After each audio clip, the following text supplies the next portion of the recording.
બધું થઈ જશે ને એટલે કહેવાનો મતલબ કે જે બોરમાં પાણી ઊંચું આવશે, બરાબર? પાણી ઊંચું આવશે, ખેડૂતોને બહુ લાભ થશે. જે પાકને જે નુકસાન થતો હતો, જે ધોરાણ થતું હતું એ નહીં થાય, બરાબર?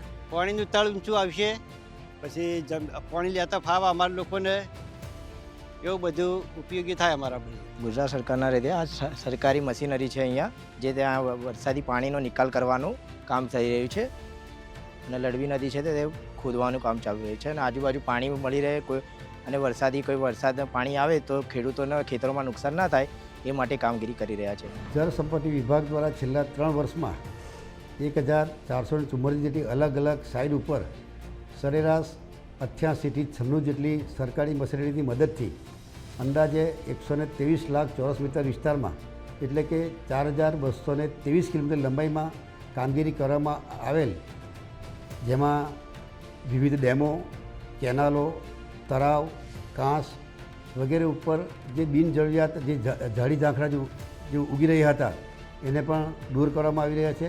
અને છેલ્લા 3 વર્ષમાં આ કામગીરી પૂર્ણ કરવાને લીધે જે તળાવો ઊંડા થયા છે એમાં જળાશયોનો પર સંગ્રહ શક્તિનો વધારો થયો છે અને કેનાલ તેમજ પાણીની વહન ક્ષમતામાં પણ વધારો થયેલ છે.